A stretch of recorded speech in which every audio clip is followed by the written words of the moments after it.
बिस्मिल्लाहिर्रहमानिर्रहीम। आज के लेक्चर में हमने जो चीज़ें स्टडी करनी है उनमें एक है affect of medium on electric force और दूसरी चीज़ है फील्ड्स ऑफ फोर्सेस। तो ये आगे बढ़ने से पहले अगर प्रीवियस लेक्चर को थोड़ा सा रिकॉल कर लिया जाए तो जो पिछले लेक्चर में हमने चीज़ें पढ़ी थी उनमें से एक ये थी कि इलेक्ट्रिक चार्जेस के दरमियान रिपल्सिव या अट्रैक्टिव फोर्स एग्जिस्ट करती है और इस फोर्स को इलेक्ट्रोस्टैटिक फोर्स कहा जाता है।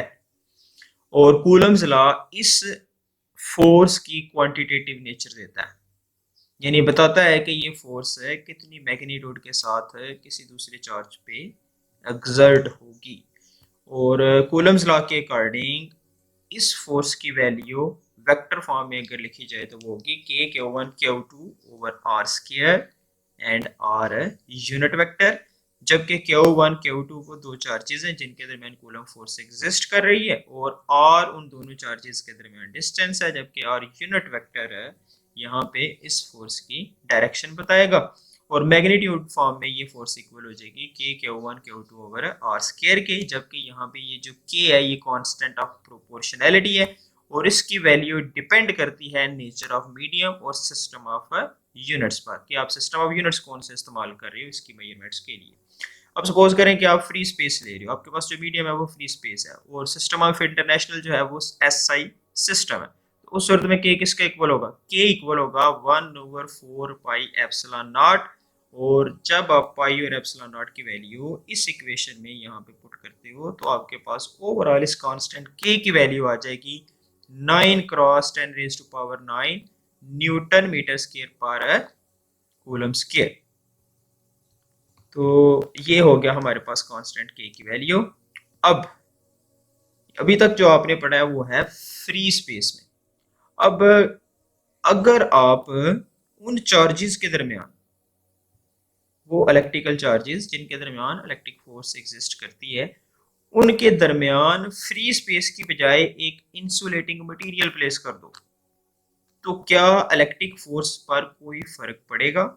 तो ये देखा गया है कि जब एक इंसुलेटर को प्लेस कर दिया जाता है, इंसुलेटर मूवमेंट जो इस्तेमाल करते हैं वो डाई इलेक्ट्रिक इस्तेमाल करते हैं चार्जेस के दरमियान, तो इलेक्ट्रिक फोर्स रिड्यूस कर जाती है as compare to free space.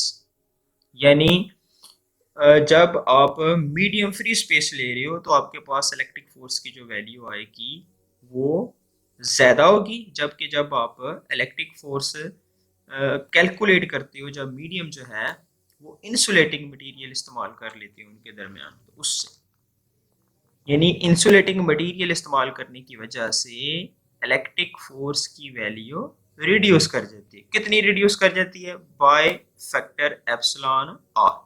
जबकि ये जो एप्सिलॉन आर है ये क्या है?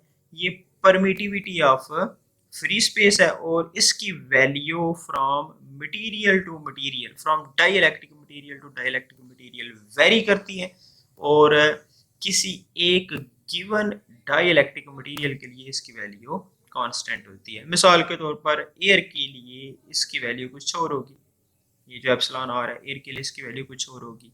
इसी तरह से अगर आप ग्लास की बात करते हो तो ग्लास के लिए इसकी वैल्यू कुछ और है, वैक्यूम में इसकी वैल्यू कुछ और है, लेकिन किसी एक तर्ज के मटेरियल के लिए डाई इलेक्ट्रिक मटेरियल की वैल्यू जो है वो कांस्टेंट होती है। इसको रिलेटिव परमिटिविटी या डाइलेक्ट्रिक कांस्टेंट कहते हैं। अब सपोज करें जी कि आपने दो इलेक्ट्रिकल चार्जेस जो हैं उनके दरमियान एक डाइलेक्ट्रिक मटेरियल को प्लेस कर दिया है और जो कूलम फोर्स अब ये दोनों एक दूसरे पे एक्सर्ट कर रहे हैं वो एफ डैश है। तो फिर ये एफ डैश किसके इक्वल होगा? ये एफ डैश इक्वल होगा K Q1 Q2 over are square और ओवर में आपके पास आ जाएगा एप्सिलॉन आर। ये जो एफ डैश है, ये जो इक्वेशन है, ये आपको क्या बता रही है? ये इक्वेशन हमें बताती है कि वो फोर्स जो वो दोनों चार्जेस एक दूसरे पे एक्सर्ट कर रहे हैं, यानी कि K Q1 Q2 over are square वो रिड्यूस कर जाएगी। कितना रिड्यूस कर जाएगी? एप्सिलॉन आर अमाउंट से। और इसलिए जो एप्सिलॉन आर है ये यहाँ पे क्या आ रहा है? डिवीजन में आ रहा है। तो एफ डैश किसके इक्वल आ जाएगा? K Q1 Q2 over are square और डिवीजन में आपके पास आ जाएगा एप्सिलॉन आर। इस इक्वेशन को इक्वेशन नंबर 1 रख लें और उस अब अगर F dash is equal to K Q1 Q2 over are square over epsilon r जो इक्वेशन है उसमें के की जगह पे उसकी वैल्यू 1/4 पाई एप्सिलॉन नॉट लगा दी जाए तो ये जो एफ डैश है ये किसके इक्वल आ जाएगा 1/4 pi epsilon nought Q1 Q2 over are square और डिवीजन में आर स्क्वायर। अब इस इक्वेशन को अगर आप थोड़ा सा जो है वो रीअरेंज करते हो तो रीअरेंज करने के बाद ये इक्वेशन आपके पास इक्वल आ जाएगी 1/4 pi epsilon nought epsilon r Q1 Q2 over are square की। और अगर 1 ओवर एप्सिलॉन आर को आप अलहदा से लिख लें और जो बाकी टर्म है जो बाकी चीजें हैं इनको आप ब्रैकेट्स में करके लिख लो तो ये इक्वेशन इक्वल हो जाएगी 1 over epsilon r 1/4 pi epsilon nought Q1 Q2 over are square. अगर आप इस इक्वेशन पे थोड़ा सा गौर करें तो आपको पता ये चलेगा कि ये जो ब्रैकेट में टर्म है ये तो actually Coulomb's force for free space है जिसको आप एफ से रिप्रेजेंट करते हो तो आप इसकी जगह पे क्या कर सकते हो कि एफ लिख सकते हो। तो ये इक्वेशन आपके पास आ जाएगी F dash is equal to 1 over epsilon r और साथ में ये जो ब्रैकेट में टर्म है इसकी जगह पे आपने क्या लिख लिया एफ जो कि क्या है Coulomb's force for free space. इस इक्वेशन को मजीद रीअरेंज किया जाए तो relative permittivity epsilon are will be equal to F force Coulomb's force for free space और डिवीजन में F dash Coulomb's force in the presence of dielectric medium. और आप इसको लिख सकते हो कि F dash is equal to epsilon r times F dash जबकि एप्सिलॉन आर की वैल्यू एक वैक्यूम के लिए 1 होती है और एयर के लिए इसकी वैल्यू 1.0006 और ये मटेरियल टू मटेरियल वेरी करती है।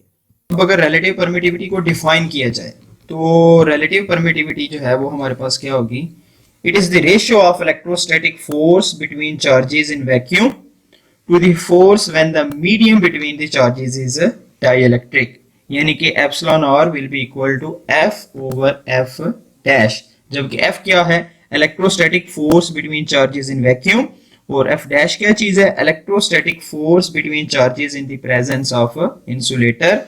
और ये नीचे टेबल में डिफरेंट मटेरियल्स के लिए रिलेटिव परमिटिविटी की वैल्यू जो है वो दी गई है जैसे वैक्यूम के लिए रिलेटिव परमिटिविटी की वैल्यू 1 होती है एयर के लिए 1.0006 इसी तरह से रबर के लिए 2.94 और दूसरे मटेरियल्स के लिए इसकी वैल्यू जो है वो डिफरेंट होगी। ये एमसीक्यूज के तौर पर पूछा जा सकता है इसलिए इसको याद कर लीजिएगा। तो रिलेटिव परमिटिविटी के बाद अब नेक्स्ट आगे बढ़ने से पहले अगर हम थोड़ा सा पीछे जो पढ़ा है उसको रिकॉल करें। अभी हमने पीछे पढ़ा है कि जब एक डाई इलेक्ट्रिक को प्लेस किया जाता है इलेक्ट्रिक चार्जेस के दरमियान तो इलेक्ट्रोस्टैटिक फोर्स रिड्यूस कर जाती है। तो इलेक्ट्रोस्टैटिक फोर्स रिड्यूस क्यों कर जाती है ऐसा क्यों होता है कि इलेक्ट्रोस्टैटिक फोर्स जो है वो रिड्यूस कर जाती है। इस क्वेश्चन का आंसर जो है वो जानने के लिए जरूरी है कि हम पहले ये जाने कि क्या इंसुलेटर और डाइलेक्ट्रिक मटेरियल्स जो हैं वो सेम होते हैं या इनमें कोई डिफरेंस मौजूद है। तो इसका आंसर ये है कि दोनों एग्जैक्टली सेम नहीं होते दोनों के दरमियान इनकी एप्लीकेशंस की बुनियाद पर डिफरेंस मौजूद होता है।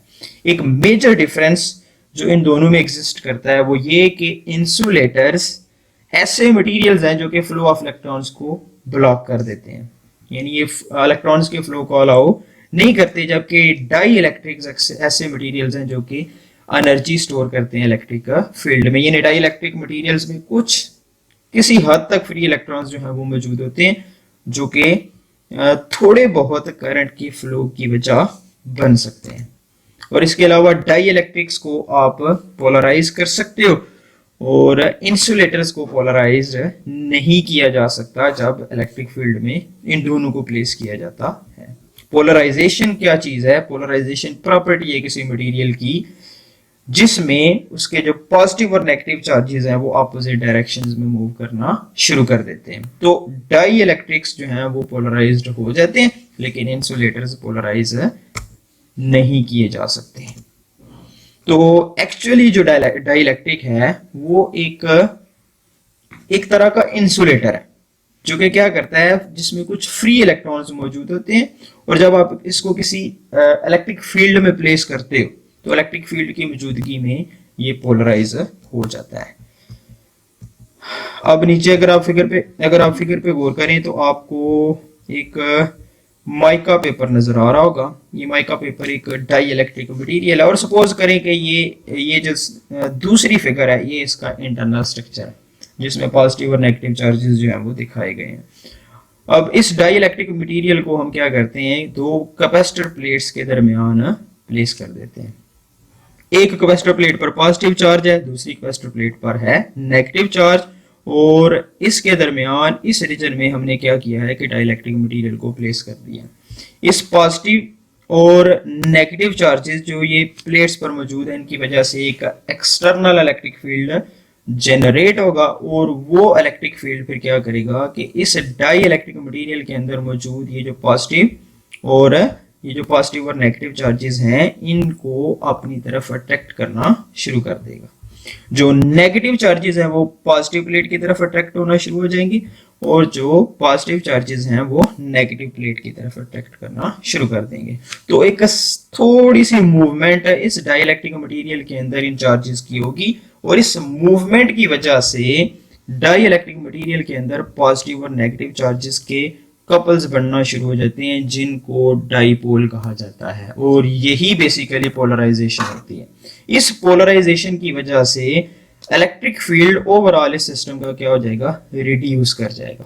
तो अब हम अपने क्वेश्चन की तरफ आते हैं कि इलेक्ट्रिक फोर्स चार्जेस के दरमियान डाइलेक्ट्रिक मटेरियल की मौजूदगी में रिड्यूस क्यों कर जाती है। तो इसकी वजह यह है कि जब पॉजिटिव और नेगेटिव चार्जेस के दरमियान, सपोज करें कि आपके पास 2 पॉइंट चार्जेस हैं, एक है पॉजिटिव और दूसरा है नेगेटिव, उसके दरमियान आपने एक इंसुलेटर मटेरियल को कर दिया प्लेस, और इस इंसुलेटर मटेरियल को जब आप इसको प्लेस करोगे तो यहाँ पे इन दोनों के दरमियान ये जो इलेक्ट्रिक फील्ड प्रेजेंट, इस इलेक्ट्रिक फील्ड की स्ट्रेंथ रिड्यूस कर जाएगी और इस इलेक्ट्रिक फील्ड की स्ट्रेंथ के रिड्यूस करने की वजह से कूलम्स फोर्स भी रिड्यूस कर जाएगी।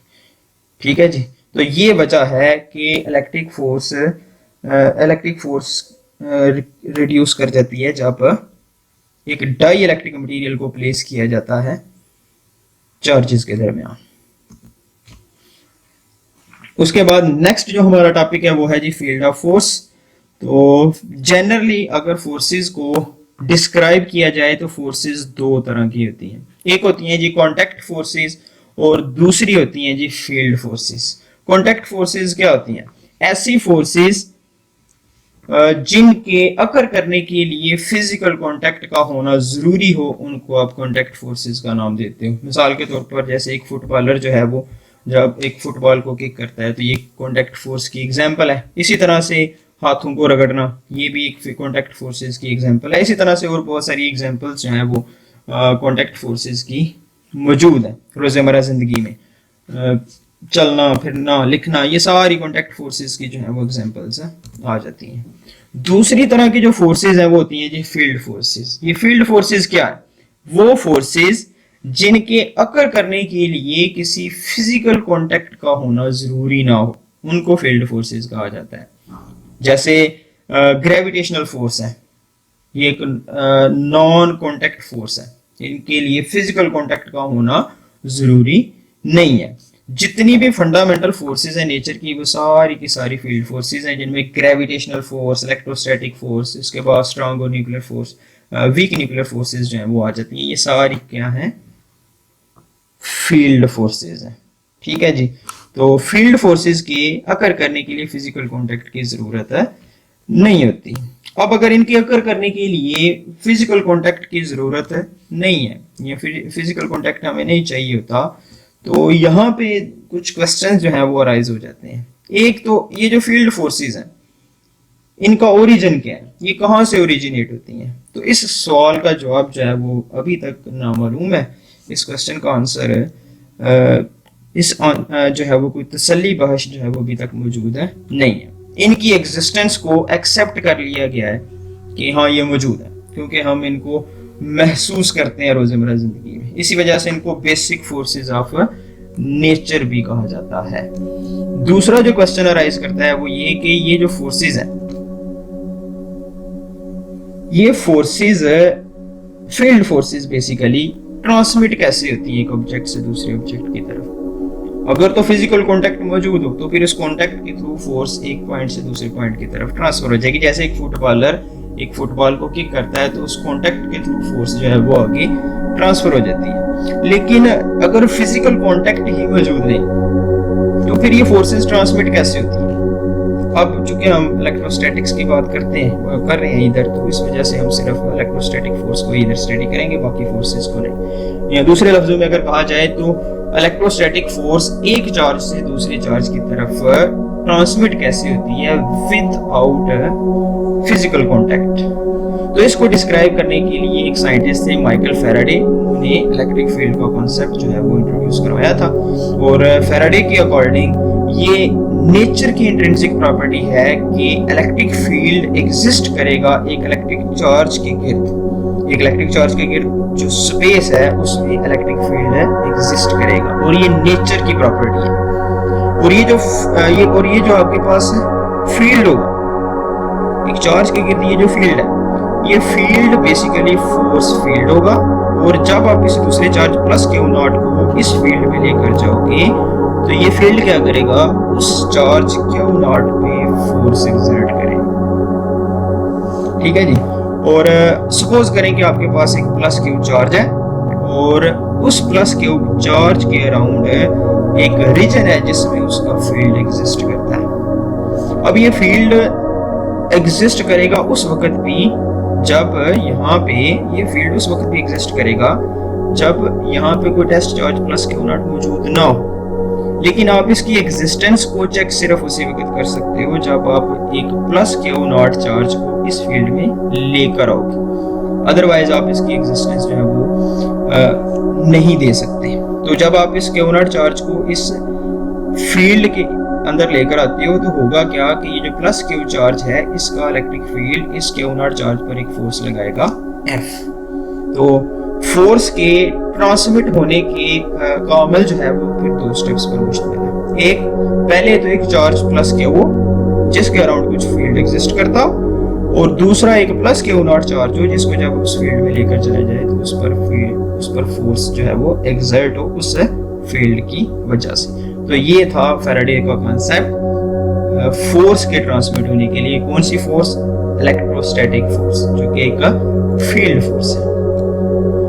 अब अगर हम इलेक्ट्रिक फील्ड को डिफाइन करें तो इलेक्ट्रिक फील्ड क्या है? ये वो स्पेस या रीजन है एक चार्ज के अराउंड जिसमें ये एक इलेक्ट्रिक फोर्स एक्सर्ट करता है दूसरे चार्जेस पर। द स्पेस और region around the charge in which it exert electric force on other charges is called electric field। इसके बाद नेक्स्ट है जी इलेक्ट्रिक फील्ड इंटेंसिटी। तो इलेक्ट्रिक फील्ड इंटेंसिटी क्या होती है? Electric field intensity at a point is defined force experienced by a test charge at that point. तो पीछे हमने पढ़ा है कि एक चार्ज, कोई भी चार्ज हो, उसके अराउंड स्पेस में उसका इलेक्ट्रिक फील्ड एग्जिस्ट करता है। अब हमने यहाँ पे एक प्लस क्यू चार्ज सपोज करेंगे लिया हुआ, तो ये जो डॉट्स हैं ये डॉट्स क्या कर रहे हैं? इसकी इलेक्ट्रिक फील्ड को शो कर रहे हैं। अब किसी भी पॉइंट पर सपोज करेंगे इस पॉइंट पर इस इलेक्ट्रिक फील्ड की जो स्ट्रेंथ है वो क्या होगी? इस इलेक्ट्रिक फील्ड की स्ट्रेंथ बेसिकली होगी इलेक्ट्रिक फील्ड इंटेंसिटी। और ये आप कैसे कैलकुलेट कर सकते हो? आप कैसे बता सकते हो कि हाँ जी ये पॉइंट है और इस पॉइंट पर इलेक्ट्रिक फील्ड इंटेंसिटी जो है वो इतनी होगी। तो उसका तरीकाकार क्या होगा कि आप इस पॉइंट पे एक टेस्ट चार्ज क्यू नॉट को करोगे प्लेस और फिर देखोगे कि उस पर कितनी फोर्स एक्सर्ट हो रही है। ठीक है जी। तो इलेक्ट्रिक फील्ड इंटेंसिटी क्या है? Force per unit test charge. Force per unit है टेस्ट चार्ज। अब सपोज करें कि एक प्लस क्यू चार्ज है और उसके अराउंड एक फील्ड एग्जिस्ट कर रहा है, और प्लस क्यू नॉट चार्ज को आप इस फील्ड में प्लेस करते हो किसी पॉइंट है P पे। तो उस पॉइंट P पे electric field intensity E equal होगी फोर्स उस पर लगने वाली F V और डिवाइडेड बाय क्यू नॉट। जबकि इलेक्ट्रिक फील्ड इंटेंसिटी का अगर यूनिट देखा जाए इस फार्मूला से तो वो यूनिट होगा न्यूटन पर coulomb. Force per unit charge है, फोर्स का यूनिट न्यूटन और चार्ज का यूनिट जो है वो आपके पास आ गया कूलम, न्यूटन पर कूलम। और इसकी डायरेक्शन वही होती है जो कि इलेक्ट्रिक फील्ड की है। अब इलेक्ट्रिक फील्ड इंटेंसिटी किसी पॉइंट चार्ज की वजह से अगर फाइंड करनी हो तो उसका तरीका और क्या होगा? उसके लिए सबसे पहले आपको कंसीडर करना होगा कि क्यू नॉट टेस्ट चार्ज है और उसको आपने एक प्लस क्यू टेस्ट चार्ज, एक प्लस क्यू चार्ज की इलेक्ट्रिक फील्ड में कर दिया है प्लेस किसी पॉइंट है पी पे। अब जब एक टेस्ट चार्ज को एक ऐसे चार्ज की विसिनिटी में लेकर जाते हैं जिसका फील्ड एग्जिस्ट करता हो, तो वहां पे इलेक्ट्रोस्टैटिक फोर्स लगना शुरू हो जाती है। वो जो इलेक्ट्रोस्टैटिक फोर्स है वो किसके इक्वल होगी? वो इक्वल होगी 1/4 pi epsilon naught Q naught over are square. इसको इक्वेशन नंबर 1 कह लें। और जबकि क्यू जो है वो चार्ज है जिसके फील्ड में हमने टेस्ट चार्ज क्यू नॉट को प्लेस किया हुआ, जबकि क्यू नॉट वो टेस्ट चार्ज है जिसपे हमने इलेक्ट्रिक फोर्स, जो कि इलेक्ट्रिक फोर्स एक्सपीरियंस कर रहा है। अब इलेक्ट्रिक इंटेंसिटी किसके बराबर है? वो बराबर है फोर्स पर यूनिट है टेस्ट चार्ज।